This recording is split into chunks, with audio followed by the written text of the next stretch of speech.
오늘 우리에게 주신 하나님의 말씀 창세기 17장 1절에서 14절의 말씀입니다. 창세기 17장 1절에서 14절의 말씀 같이 교독해 나가도록 하겠습니다. 제가 먼저 교독합니다. 아브라함이 99세 때에 여호와께서 아브라함에게 나타나서 그에게 이르시되 나는 전능한 하나님이라 너는 내 앞에서 행하여 완전하라.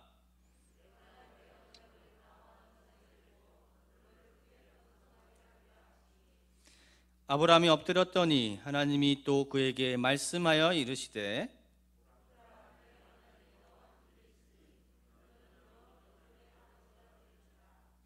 이제 후로는 내 이름을 아브라함이라 하지 아니하고 아브라함이라 하리니 이는 내가 너를 여러 민족의 아버지가 되게 함이니라.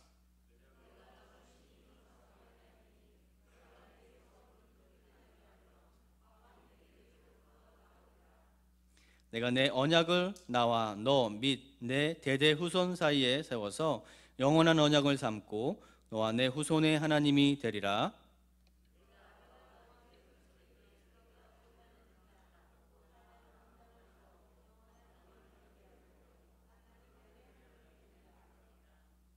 하나님이 또 아브라함에게 이르시되 그런즉 너는 내 언약을 지키고 내 후손도 대대로 지키라.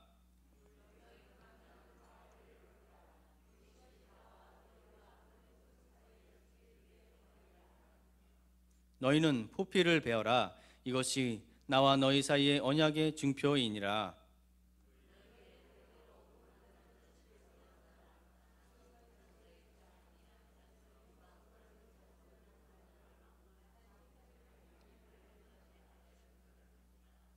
너희 집에서 난 자들이 너희 돈으로 산 자든지 할례를 받아야 할지니 이에 내 언약이 너희 살에 있어 영원한 언약이 되려니와 할례를 받지 아니한 남자 곧 그 표피를 베지 아니한 자는 백성 중에서 끊어지리니 그가 내 언약을 배반하였음이니라.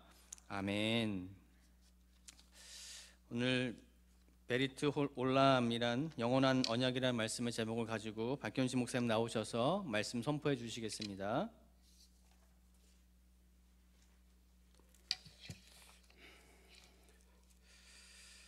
서구 사회의 아주 기초 중에 하나는 사회계약론이라는 데서 출발했습니다. 존 로크와 홉스, 루소 이 세 명의 학자들이 세운 사회계약론의 핵심은 사회는 실체가 없다는 거예요. 오직 개별 구성원들의 서로의 계약에 의해서 유지되는 사회이다. 그래서 출발한 것이 이 각자 사람 사이의 계약에 의해서 사회는 움직여져야 되고 또 그 계약이 잘 형성이 될 때 사회의 많은 문제를 해결할 수 있다는 것이 사회계약론입니다. 그런데 이 사회계약론을 자세히 보면 아주 특별한 사상이 들어 있습니다. 다름 아닌 이 사회계약을 신의 질서와 신의 어떤 통치, 주권을 거부한 상태에서 인간과 인간 사이에 계약을 충실히 할 때 좋은 사회가 이루어진다는 것이 이 사회계약론의 핵심입니다. 제가 이 말씀 왜 드리냐면 이 사회에도 우리 한국 사회도 계약에 의해서 움직여지고 있다는 것을 우리가 볼 수 있습니다. 그런데 이 계약이란 말은 이렇게 되어 있습니다. 어떤 물건, 권리 등에 대한 거래 관계를 다루는 약속이다. 핵심은 거래 관계예요. 다른 어떤 정의에 보니까 사람이나 조직 사이에 지켜야 할 의무를 글이나 말로 약속을 정리한 것, 서로 약속한 것, 그래서 사인을 한다든지 도장을 찍는 것. 그런데 여러분 보십시오. 계약 결혼 혹은 계약 관계 혹은 계약직, 계약 결혼 이런 계약이라는 말이 붙게 되면 어떤 의미가 있습니까? 좀 긍정적이에요? 아니면 좀 부정적이에요? 여기에 저는 세대를 일반적으로 비판하고 싶지 않지만 최근에 일어난 MZ세대의 특징은 철저히 계약관계를 굉장히 모든 삶에 관해서 편하게 생각한다는 거예요. 우리 지금 90년대 이후 태어난 2000년대 태어난 친구들은 상당히 계약에 대한 어떤 편리함을 가지고 있습니다. 제가 이 계약이란 말을 자체가 사실 언약이란 말과 한국말은 비슷한 것 같지만 제가 좀 대조시켜서 우리 믿음의 뿌리가 과연 계약 관계인지 아니면 언약 관계인지 오늘 말씀을 통해 좀 살펴보고, 우리 삶이 하나님과의 계약 관계가 아니라 신앙이 철저히 언약 관계라면 그 언약 관계의 가장 성경적인 원리가 무엇인지 세 가지로 살펴보고자 합니다. 여러분, 제가 서론을 좀 길게 했지만 제가 그 한 10년 정도 미국에서 30대를 다 거의 이제 제가 미국에서 보낸 다음에 한국에 와서 달라진 게 하나 있어요. 뭐냐면, 여러분 그 뭐 멤버십이나 카드 만드실 때 계약서 읽어보시고 사인하시나요? 저는 안 읽어보고 이때가 여기 사인하세요, 여기 사인하세요, 그죠? 은행에서 사인하면 안 됩니다. 제가 미국에 사인하려고 했더니 미국에서는 사인하려고 하면 말려요. 그거 읽어보시라고. 여러분, 제가 이 최근에 제가 이렇게 대단히 똑똑한 사람도 아닌데 작은 걸 만들어도 저는 계약서를 읽어보기 전에는 사인하지 않습니다. 왜 그러냐면 제가 언약도, 다시 말하면 미국의 뿌리도 언약도라고 그럽니다. 청교도들이 세운 나라인데 그 청교도의 가장 근본적인 신앙의 핵심은 언약도예요. 영국에서 핍박을 받으면서 미국을 세운 가장 중요한 신앙의 정신은 뭐냐면 언약의 기초에서 내 개인의 신앙을 세우고 내 가정도 세우고 내 사회도 세우고 국가도 그런 의미에서 언약에 기초한 언약 사회 혹은 언약 국가를 만드는 것이 그들의 비전이고 꿈이었습니다. 그런데 과연 우리가 살아가고 있는 이 한국 땅은, 한국 사회는 과연 이 언약, 하나님과의 언약 정신에 근거해서 우리가 모든 관계나 사회를 이루어가고 있는지 우리가 한번 살펴볼 필요가 있습니다. 오늘 이 말씀에 보면 하나님께서 이스라엘 백성들과의 언약 관계에 가장 중요한 뿌리를 잘 말씀해 주고 있습니다. 물론 우리가 읽지 않았던 창세기 3장에 이걸 원시 언약이라고 합니다. 하나님이 최초의 인간인 아담과 언약을 세우셨고요. 그래서 범죄했지만 하나님께서 어떤 언약 관계를 이룰 것인지 예수 그리스도를 이렇게 미리 전망해 주시면서 하나님께 약속해 주셨습니다. 그죠? 하나님 모든 관계는, 하나님은 사람과 언약을 통해서 하나님께서 어떤 언약의 내용을 딱 세우셔가지고 그 언약에 순종하면 하나님이 축복 주시고 언약에 불순종하면 언약에 대한 심판을 내리시는 그 내용이 사실 성경책입니다. 그죠?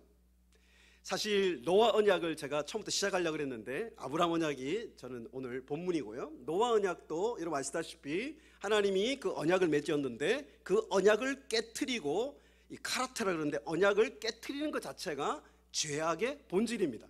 우리가 뭔가 대단한 어떤 죄악을 행하는 것 자체가 죄에 맞지만 어떤 의미에서는 우리가 어떤 죄를 행동하는 그런 죄가 본질이기보다는 하나님의 언약 내용을 서로 이제 언약 관계의 이 규정을 깨트리는 것이 죄인데요. 그래서 여러분 아시다시피 하나님께서 홍수를 통해서 심판하시고 그 심판하기 전에 노아와 언약을 맺으시고 또 심판하신 다음에 하나님께서 증표로 뭘 보여주셨죠? 무지개, 레인보우. 요즘에 레인보우를 좀 이상한 단체에서 쓰고 있던데요. 이 레인보우는 그런 뜻이 아니고 하나님이 다시는 사랑하는 인간들을 물로 심판하지 않겠다라는 언약의 표징으로서 주신 게 무지개죠. 그죠? 여러분, 그럼에도 불구하고 하나님이 새로운 시대를 열어간다는 거예요. 여러분, 지금 코로나 이후에 제가 새로운 시대가 지금 열리고 있다는 걸 말씀드렸죠. 정말 지금 우리가 깨어 있어야 되고 지금 이렇게 새로운 시대가 열리고 있을 때 우리가 어떤 신앙의 본질과 믿음을 회복해야 되는지 오늘 말씀을 나누고 있는 겁니다. 하나님 언제나 새로운 시대를 열어가실 때 하나님은 한 사람과 언약을 새롭게 하신다는 거예요. 이 홍수 심판 전에 노아와 언약을 맺으시고요. 그 다음에 우리가 읽었던 창세기 17장의 이 언약의 내용은 시작은 창세기 12장이죠. 그죠? 하나님이 갈대아 우르에서 아브라함을 부르셔서 언약을 맺으시고 새로운 시대를 열어가시는데요. 공교롭게도 하나님의 이제 이 원리가 나옵니다. 하나님이 아브라함과 언약을 맺으시는 그 시대는 어떤 시대입니까? 창세기 12장 바로 앞에 보면 연결된 앞의 내용을 보시면 어떤 내용이 나옵니까? 노아 언약 이후에 하나님께서 새로운 언약을 맺으시고 언약에 신실한 하나님의 사람들을 기대했는데 바벨탑, 한마디로 말하면 바벨탑 정신은 무엇입니까? 우리가 하나님과 비길이라, 우리가 하나님처럼 되겠다라는 이 인간의 교만의 죄악을 표출한 것이 바벨탑이죠. 그 바벨탑을 하나님 심판하시고 하나님이 새로운 시대를 열어가신 것도 역시 한 사람 아브라함과 언약 관계를 새롭게 갱신하는 데서 하나님이 새로운 시대를 시작하십니다. 지금도 마찬가지입니다. 이 AI 4차 산업의 핵심 과학 만능주의의 가장 중요한 정신 중에 하나가 뭐냐 하면, 과학이 다 나쁜 건 아니지만 제가 이제 논문들 읽어보니까 학자들 가운데 가장 위험한 사상이 뭐냐 하면 호모데우스라든지 인간이 이런 테크놀로지를 통해서 우리가 신과 같은 존재가 될 수 있겠구나라고 생각하는 정신 위에서, 사상 위에서 과학과 이 로봇이라든지 이 4차 산업을 발전시켜 나가는 이 운동을 연세대 어떤 학자가 뭐라고 얘기했냐면 이 시대의 신바벨탑 운동이다라고 정의한 것이 참 재밌습니다. 그죠?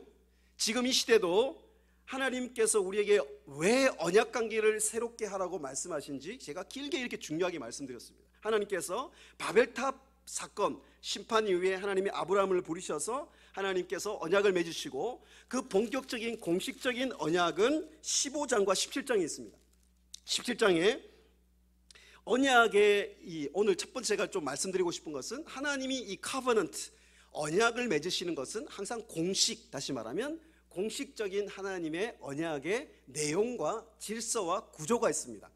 당시 고대 근동에도 히타이트 문명이라든지 또 바벨론 문명이라든지 어느 문명이든지 왕이 어떤 나라를 움직일 때 항상 핵심은 이 조약, 그들은 이제 계약에 가까운데요. 저희들 언약이지만 하여튼 통칭해서 이 언약을 맺어야만 어떤 나라든지 조직이든지 움직일 수가 있습니다. 그런데 시작이 뭐냐 하면 오늘 1절에 나는 전능한 하나님이라. 99세 아직 아브라함이 하나님이 약속하신 자손이 없습니다. 그죠? 아브라함이 낙심을 하고 또 기다리고 했지만 여전히 불가능한 상황 가운데 하나님은 이 약속하신 아들을 바로 주시기보다는 하나님이 언약 관계를 새롭게 하시는 것이 더 첫 번째고 더 중요하다고 생각하신 것이죠. 첫 번째는 나는 전능한 하나님이라. 이건 항상 언약의 서문, 언약의 시작은 이 언약을 맺는 이 왕 혹은 주인이 누구인지를 공포하는 것이 첫 번째 시작입니다. 당시에 이런 왕 같으면 나는 어느 나라의 왕으로서 이 나라의 주권을 가진다. 이것이 첫 번째 언약의 서문이 됩니다.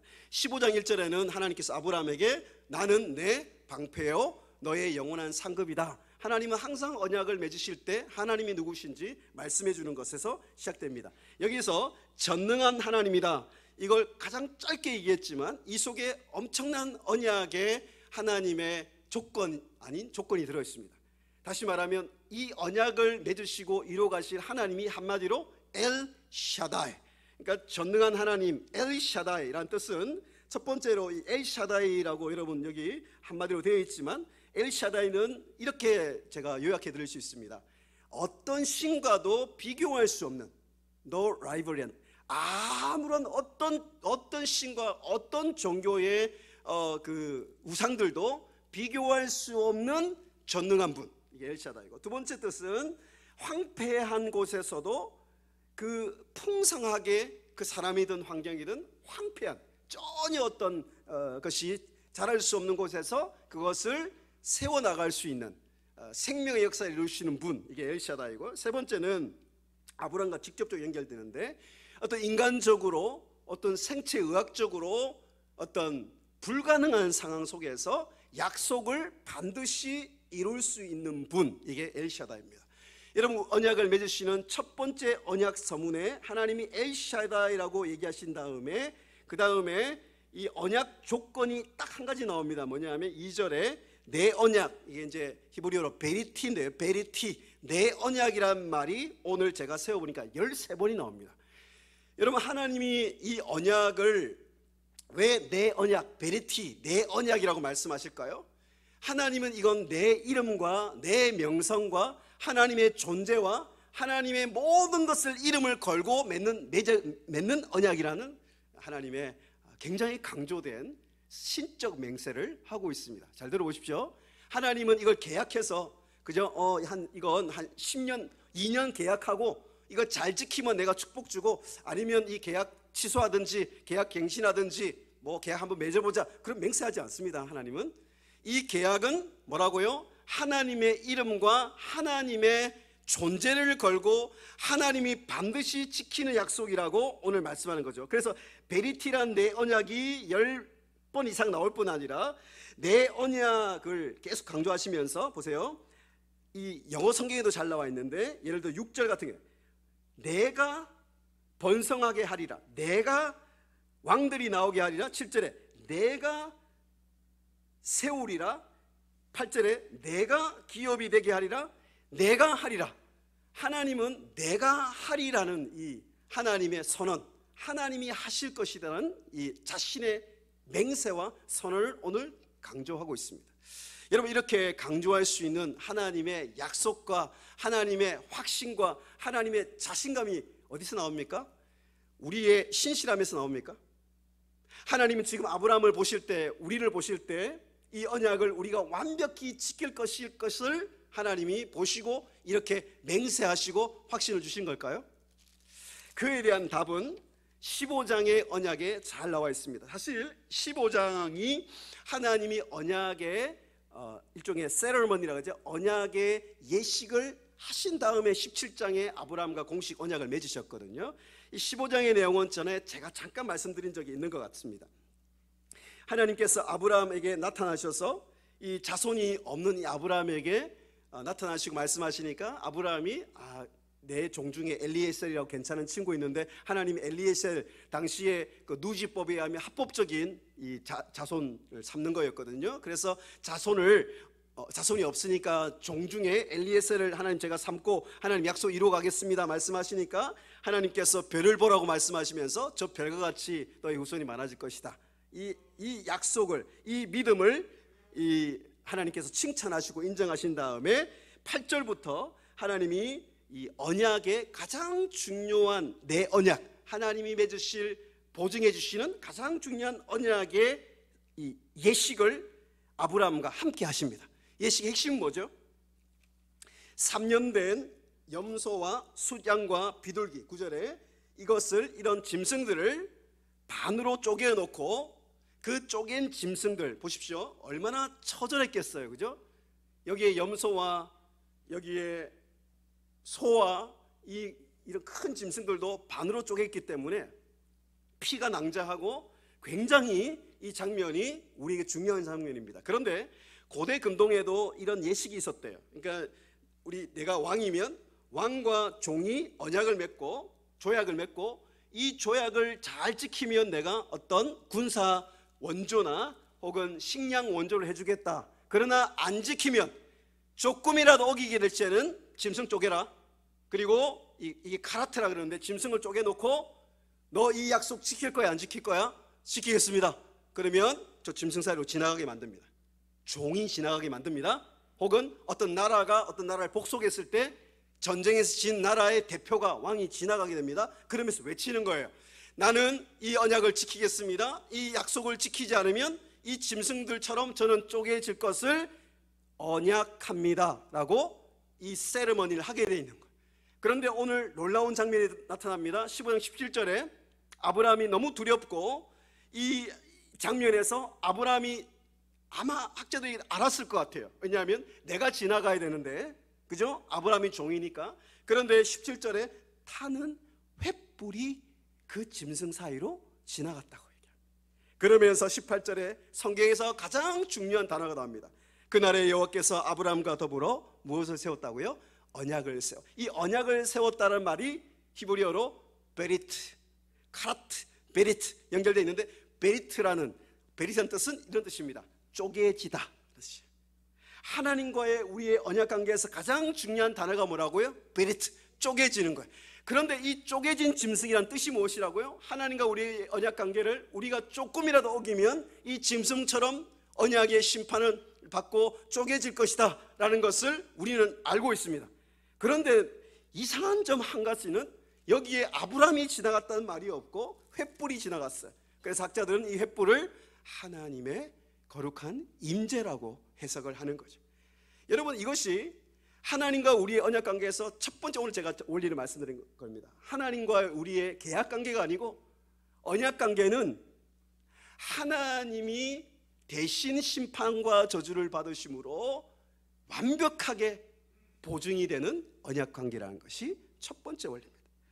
여기에 복음이 있습니다.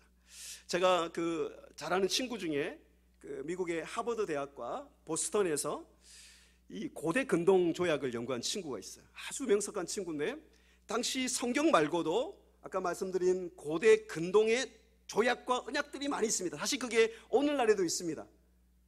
사실 우크라이나 전쟁을 보면서 저는 굉장히 기도하고 있는데 좀 관심에서 멀어지고 있죠. 근데 정말 많이 죽어가고 있거든요. 아이들이 죽고. 근데 사실 이 국제 관계도 가장 핵심은, 저는 이 전공이 아니지만 핵심은 뭔지 아세요?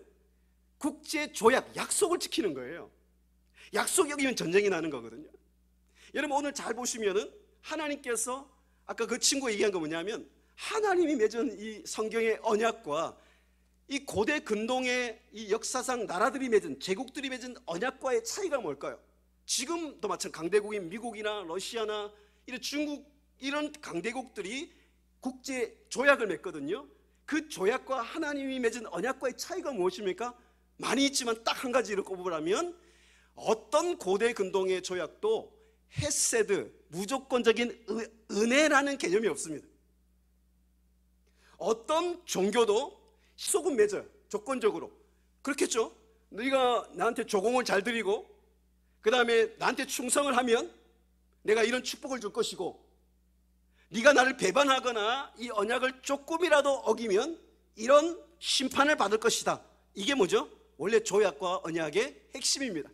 그런데 하나님이 주신 아브라함의 언약과 우리에게 주신 이 성경의 언약만이, 언약의 주인이시고 왕이신 하나님이 그 언약의 대가를, 언약을 파기한 대가를 신이신 엘샤다이신 하나님이 그 파기된 그 언약의 저주와 심판을 대신 받는 유일한 기독교, 유일한 종교라는 거죠.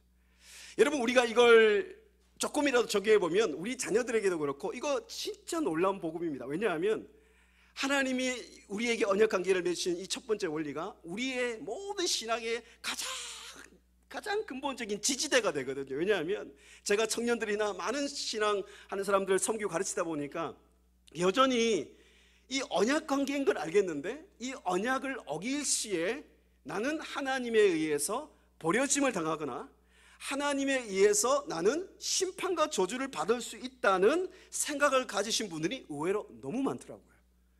물론 하나님은 우리 자녀이기 때문에 징계하십니다. 히브리서 12장 말씀처럼 징계하시긴 해요. 그런데 그리스도께서 십자가에서 죽으실 때 뭐라 그랬어요? 십자가에서 달린 자마다 저주를 받는 자다. 갈라디아서 말씀하셨죠. 예수님께서 십자가에 죽으시는 그 사건이 우리가 언약을 깨트리는 모든 죄악을 대신 담당해서 횃불이 지나간 것처럼 대신 죽으시는 거 아닙니까? 그죠? 그래서 그리스도의 십자가가 있는 사람들은 하나님의 그 저주와 심판을 더 이상 두려워하지 않거든요. 그래 이 장면이 바로 17장의 원리의 첫 번째, 하나님의 언약 관계는 하나님이 대신 그 언약을 깨트린 대가를 치르시면서, 그래서 내 언약, 우리 향한 언약을 반드시 이루어가는 것이 성경의 언약의 핵심이라고 말씀하고 있습니다. 저는 이 언약의 핵심이 이따가도 말씀드리겠지만 우리 개인과 우리 가정에서 결혼도 언약 관계잖아요. 청교도들이 결혼이 언약 관계의 핵심이라고 그랬거든요. 결혼 관계에서도 이 헤세드 정신이 저는 핵심이라고 믿습니다. 우리 자녀들에게도, 우리 아이들에게 여러분 조건을 가지고 뭐 잘해주신 적 있습니까? 저는 있어요. 우리가 자녀들을 잘 키우는 원리도 청교들은 그래서 언약 가정이라고 해서 covenant family를 한 게 뭐냐 하면, 우리 가정의 핵심도 우리 아이들에게 이 하나님의 헤세드 언약 정신을 실천하는 게 좋은 부모가 되는 거죠. 그래서 스폴전 목사님 이런 얘기 했잖아요. 하나님의 무조건적인 사랑을 이 땅에서 경험하도록 위해서 이 땅에 어머니들을 보내주셨다. 저는 저희 어머니를 통해서 무조건 사랑을 경험했거든요. 저희 어머니는 저에게 너 다 이렇게 내가 말이 안 나오네요. 내 젊음을 다 들여서 너를 위해 희생했으니까 너는 평생 나에게 3억을 갚거라. 이것도 3억도 저는 작은 것 같은데요. 아니면 집을 사내라, 뭐 이런 적 있습니까? 그런데 요즘에는 이런 것들이 깨어지고 있거든요. 이 교회도 마찬가지입니다. 그래서 교회도 언약 공동체라 그럽니다. 교회도 어느 교회, 어떤 교회가 행복할까요? 내가 저 사람과의 언약 관계를 맺었어요. 그죠? 하나님과의 관계뿐 아니라 언약 관계 속에 있어요. 모든 아브라함의 후손들이 언약 관계에 있기 때문에 내가 사람과의 관계에서도 조건적으로 내가 잘해줬기 때문에 저 사람에게 나에게 기대하고 저 사람 나한테 잘못하면 끊어버리고, 이게 아니고 하나님의 이 언약 관계가 이 교회 안에서도 조금 더 넓히면, 우리나라가 지금 새로운 정부를 시작하는데 제가 기도하고 있습니다. 하나님, 우리 한국이 계약 관계 위에서 세워진 나라가 아니고 하나님의 언약 관계 위에 세워진 나라가 해달라고 기도하셔야 됩니다.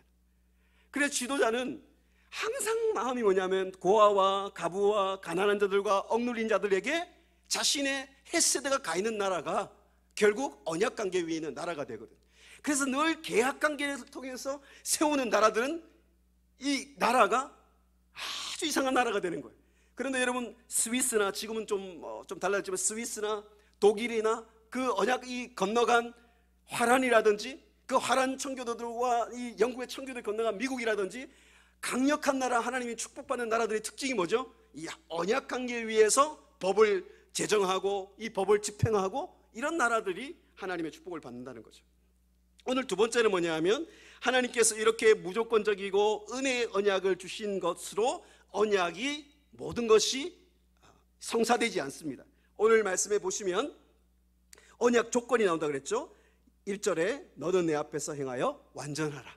이것이 무슨 우리에게 perfectionism이라 그러는데, 완전한 우리의 삶을 요구한 것이 아니라 언약의 신실한 삶을 너는 나에게 보여줘야 된다, 이런 뜻으로 우리가 보시면 되겠습니다. 그런 다음에 언약의 조건에 대해서, 특별히 내용에 대해 4절부터 나옵니다. 이건 원래 언약의 공식인데요, 4절부터 하나님께서 약속하신 내용을 말씀하십니다. 하나님께서 민족의 아버지가 되게 하실 것이고, 5절에 내가 너를 민족의 아버지가 되게 할 것이고, 6절에 내가 너를 번성하게 할 것이고, 7절에 내가 너의 후손을 영원한 하나님의 언약의 백성들로 만들 것이고, 이 내용들입니다. 8절에 내가 온 땅을 너에게 주어 영원한 기업이 되게 하리라. 이 언약의 컨텐츠를 여러분 잘 우리 마음속에 새겨야 됩니다. 하나님이 이미 이 언약의 내용, 이게 핵심인데요, 여러분 아시다시피 성경의 내용이 4,000개가 넘습니다. 어떤 학자는 4,560개가 된다 그러는데, 이게 숫자가 중요하기보다는 성경의 이 언약의 내용을 중심으로 우리에게 하나님께서 이 언약의 내용들, 하나님이 어떤 축복을 주실지, 산상수훈도 하나님 팔복이라 그러잖아요. 하나님이 심령이 가난한 자는 복이 있나 천국이 저을 것입니다. 하나님, 이것도 언약 내용이거든요, 그죠? 하나님의 언약의 내용들을 아브라함에게 말씀해 주시는, 그런데 이 내용의 핵심은 축복입니다, 그죠? 하나님의 언약의 축복을 누리기 위해서 하나님이 요구하신 것이 딱 한 가지 있습니다. 그게 9절부터 나오는데요, 언약 보증의 증표를 보여주라 라고 주님이, 하나님께서 9절에 13절까지 말씀하십니다. 하나님의 언약을 맺으신 하나님이 어떤 분이신지, 하나님이 자신을 죽음에 이르러도 언약을 지키시는 분이 첫 번째 원리고, 두 번째 원리는 뭐냐면 이 언약의, 이 무조건적이고 하나님의 이 헤세드, 이 은혜 언약을 받은 우리가, 아브라함 후손이 우리가 어떻게 반응하고 어떻게 언약에 대해서 태도를 취해야 될지 주님이 말씀하는 것 딱 한 가지로 요약됩니다. 뭐죠? 우리가 길게 했던 아브라함에게 할례를 요구하신 겁니다. 이 할례는 무슨 뜻이죠? 단순히 생식계 포피를 떼는 게 아니고, 하나님 앞에 내가 이 언약에 날마다 내 평생 충성된 삶을 사겠다는 하나의 언약의 표징입니다. 표징. 그래서 이것을 날마다 볼 때마다 그 하나님의 언약의 약속을 잘 지키겠다는 다짐을 하게 되는 거죠. 아까 말씀드렸던 노아 언약 때는 이 레인보우, 무지개를 볼 때마다 이 약속을 되새기는데, 예전에는 좀 무지개가 자주 떴다 그러는데 요즘엔 여러분 작년에 무지개 본 적 있습니까? 어떨 때 1년째도 한 번도 못 보죠, 그죠? 그런데 이 할례라는 것은 남자들은 알지만 하루에도 이 언약의 표식을 여러 번 하나님의 이 언약을 기억하게 만든 하나님의 장치였다는 거죠. 그러면 우리는 이 할례를 통해서 하나님께 언약을 충성하는 이것을 신약 성경에 와서는 이것을 굉장히 반복해서 강조합니다. 이걸 신약 성경의 표현은 뭐냐면 세례. 하나님께서 우리에게 언약에 충성된 맹세를 하라는 거예요. 이것이 주일 예배에 오신 것도 충성을 맹세하는 표시를 한 겁니다. 그죠? 그리고 우리가 신약 성경에 보면 할례나 무할례는 아무것도 아니로되 오직 새로운 피조물, 우리가 새롭게 창조된 그리스도로 옷 입은 옛사람을 벗어버린 새 사람으로서 삶을, 그리스도와 함께 살아가는 삶을 보여주는 게 진정한 영적 할례라고 이야기하면서, 바울이 이제 로마 교회 성도들이나 빌립보 성도들에게 이 할례를 가져오면서 너희들 진짜 이 시대의 영적인 할례당, 진정한 아브라함의 후손의 표지가 뭐냐 하면 성령으로 예배하고 그리스도를 자랑하고 날마다 그리스도를 자랑하고 육체를 신뢰하지 않는 너희들이 할례당, 다시 말하면 아브라함의 후손이라고 얘기하는 거죠. 여러분, 아브라함의, 우리가 육적인 후손은 아니지만 영적인 후손으로서 우리가 믿음을 가질 때 오늘 말씀해 보면 하나님의 축복을 누리는 하나님의 사람들이 된다고 말씀하고 있습니다. 여러분, 우리 이 말씀에 우리가 읽지 않았지만 이 할례를 행한다는 자체는 이 시대도 마찬가지지만 쉽지가 않습니다. 여러분, 단순히 이 할례는 아까 말 하나님께 내가 언약을 맹세하면 되는 거다라고 생각할 수 있지만, 오늘 성경의 문맥을 잘 보시면 15장의 언약이 시작될 때 바로 14장 앞에 아브라함이 전쟁을 벌이게 되죠. 그래서 전쟁에서 이 소돔과 함께 연합군으로 승리하게 되는데, 이 소돔 왕이 와서 이렇게 이 언약을 제안합니다. 야, 우리가 전쟁에 승리했으니까 사람은 내가 다 가져가지만 이 전쟁에서 얻은 엄청난 전리품들은 네가 다 가져가라, 이렇게 얘기합니다. 이거 어떤 제안인 줄 아십니까? 이 세상을 상징하는 이 소돔 왕의 제안을 받아들이는 순간 아브라함은 소돔 왕의 종으로 언약을 맺게 되는 겁니다. 아브라함은 이걸 알았기 때문에 이 소돔 왕의 언약 제안을 단칼에 거절합니다. 여러분, 지금 우리가 언약을 맺은 이 장면을 보시면 그날에 23절에 하나님 말씀하신 대로 그날에 아브라함에게 속한 모든 이 자녀뿐 아니라 모든 집사람의 모든 남자를 데려다가 할례를 맺었다. 이건 그냥 보시면 안 되고요, 생각해 보십시오. 그 소돔의 언약을 거절했기 때문에 학자들이 볼 때에도 상당히 지금 위험한 상황입니다. 저희도 마찬가지입니다. 여러분, 우리가 세상도 우리와 끊임없이 계약을 원하고 세상적인 언약을 맺으려고 그러고, 때로는 우리가 세상의 언약을 맺으면 우리가 가질 것이 많을 때도 있습니다. 그런데 우리가 하나님과의 언약 관계의 충성을 지키기 위해서 영적인 할례를 우리가 결단할 때 우리가 오늘 이 아브라함처럼 상당히 위험한 상황을 우리가 맞이할 수도 있습니다. 그런데 하나님이 아까 뭐라고 말씀하셨어요? 나는 내 방패요 지극히 큰 상급이다. 무슨 말이에요? 내가 너 보호해 준다, 이 말씀입니다. 하나님의 언약 안에는, 그 언약의 조항 안에는 하나님이 언약 백성에게 이렇게 말씀하신 거죠. 8절에 가장 중요한 요약된 언약의 내용은 나는 그들의 하나님이 되리라. 여러분, 이 말씀이 또 언제 나온지 아세요? 요한계시록 22장 3절에 마지막 새하늘과 새 땅, 영원한 천국의 그 약속이 이루어질 때 하나님이 이렇게 말씀하십니다. 그들은 하나님의 백성이 되고 하나님은 친히 그들과 함께 계셔서, 하나님이 이 말씀을 마지막 새하늘과 새 땅, 요한계시록의 마지막 천국의 완성 때 말씀하신 내용이 뭔지 알아요? 나는 너희의 하나님이 될 것이다, 이 말씀입니다. 너희는 나의 백성이 될 것이다. 아브라함의 언약의 핵심 뭐냐면 나는 너의 하나님이 되고 너희는 나의 백성이 되겠다. 한번 따라하겠습니다. 나는 너희의 하나님이 되고 너희는 나의 백성이 되리라. 여러분, 이것이 아브라함 언약의 가장 중요한 언약의 계약 관계가 아닌 언약 관계의 핵심입니다.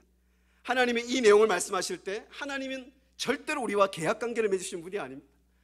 그래서 이 언약은, 다시 말씀드립니다, 취소되거나 변개되거나 혹은 파기되지 않습니다. 하나님의 이 언약은 예수님이 내 피로 세우는 새 언약이라고 말씀하시면서 다 이루었다고 말씀하시는 그 순간에, 십자가에서 죽으시고 부활하시고 하나님 우편에 앉으시는 그 순간에 이 언약의 다시 말씀해, 하나님 언약을 확실하게 보증하셨어요. 여러분, 이 보증이란 말이 영어로 guarantee라고 그러죠. guarantee. 이 세상에 어떤 조약도, 어떤 약속도, 어떤 계약도 절대로 guarantee할 수가 없습니다. 어제 보니까 한국에 엄청 제일 잘 나가던, 여러분 안 하시니까 말씀 안 하시죠? 저에게도 투자라는 분이 있었어요. 비트코인이 수십조였다가 바로 그냥 다 사라져버려. 한순간에 다 사라지는 거예요. 여러분, 인간이 계약한 그 어떤 것도, 나라와 나라 사이에 계약한 것도, 조약한 것도 절대로 보증할 수가 없습니다.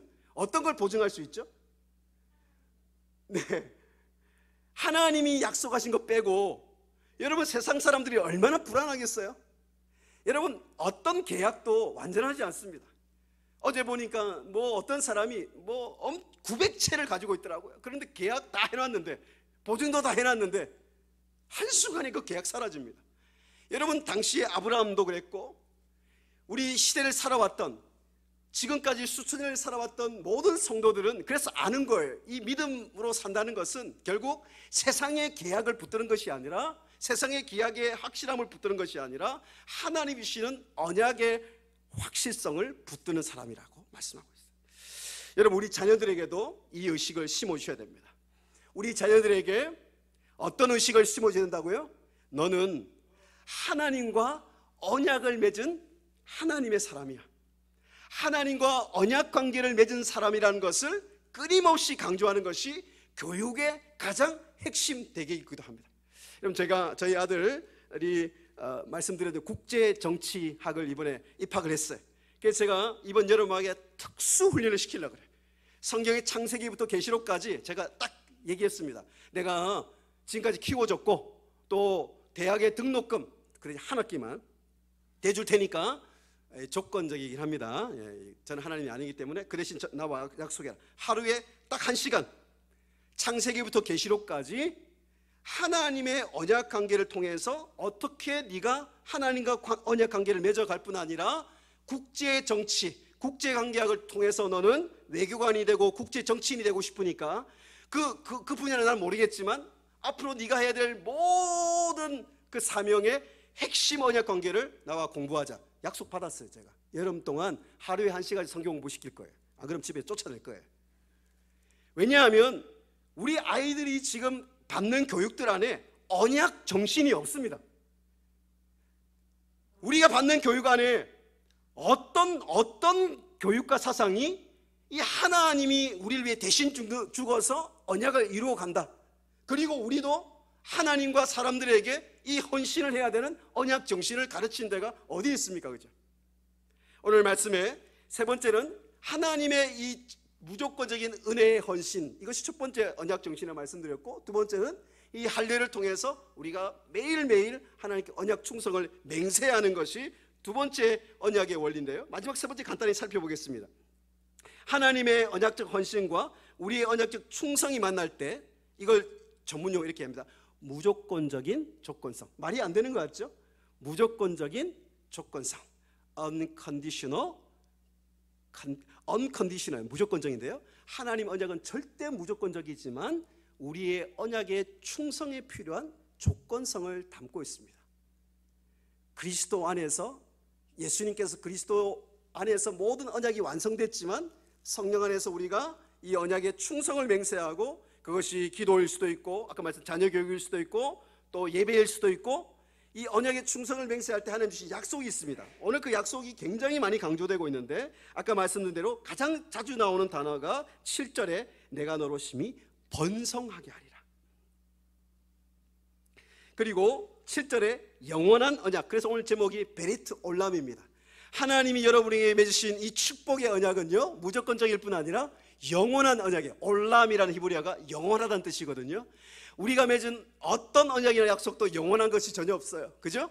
그런데 유일하게 하나님이 여러분과 맺은 언약은 영원한 언약이에요. 그래서 아까 요한계시록 22장에 나는 너희의 하나님이 되고 너희는 나의 백성이 되리라. 이 약속은 영원토록 지속되는, 영원토록.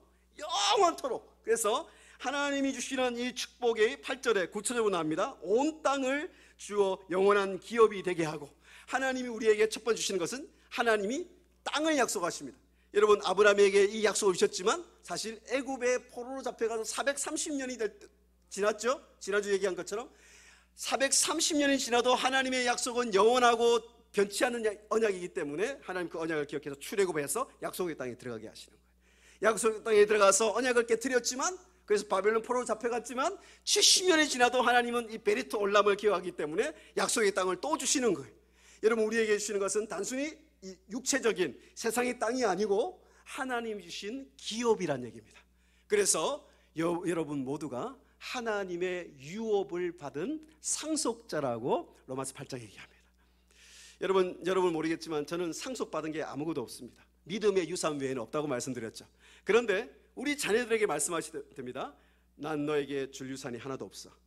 그런데 믿음의 유산, 아브라함 언약에 주신 하나님이 우리에게 주신 이 땅의 약속.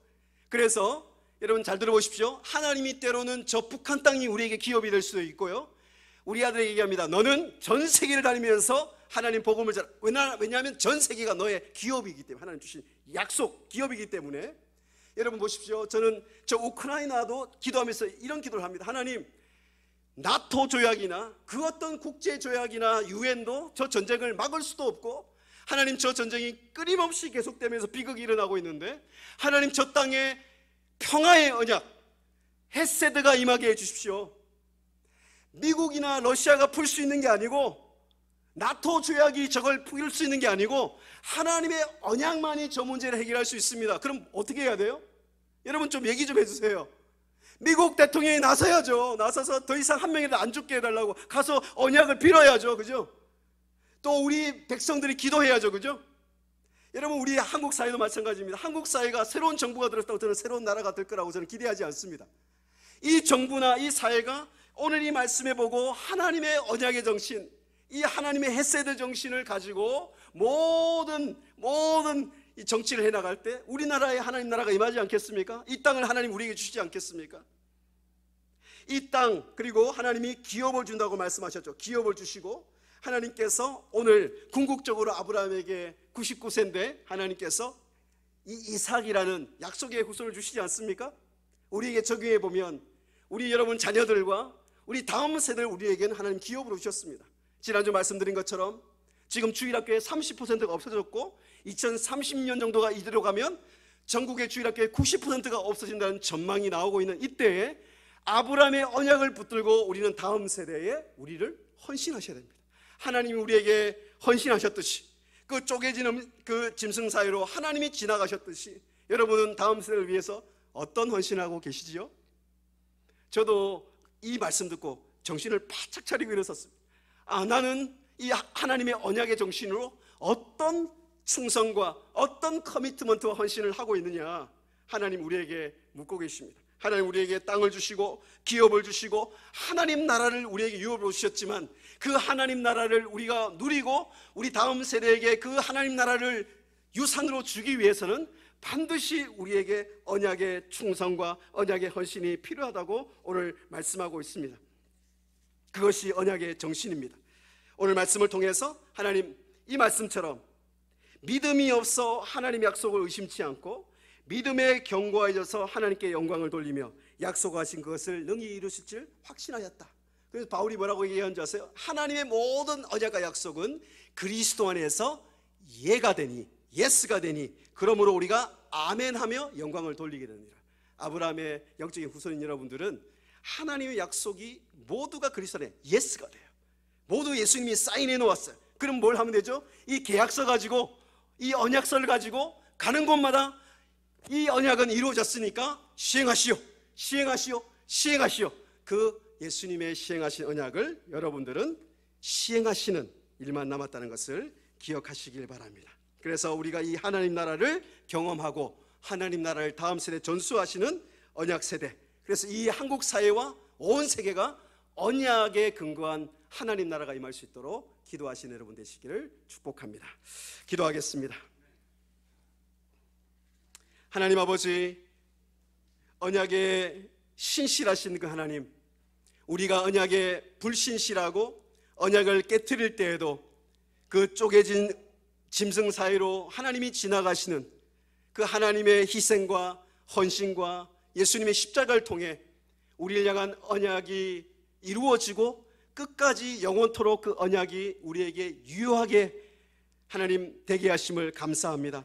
이 언약은 영원한 하나님의 무조건적인 언약 관계임을 고백합니다. 하나님은 혹시나 우리에게 하나님과 계약 관계처럼 우리가 하나님과 신앙의 관계를 맺어왔다면 하나님의 언약 관계 안으로 더 깊숙이 들어갈 수 있도록 도와주시고, 하나님 다음 세대를 위해 기도합니다. 하나님 우리의 자녀들을 위해서 기도합니다.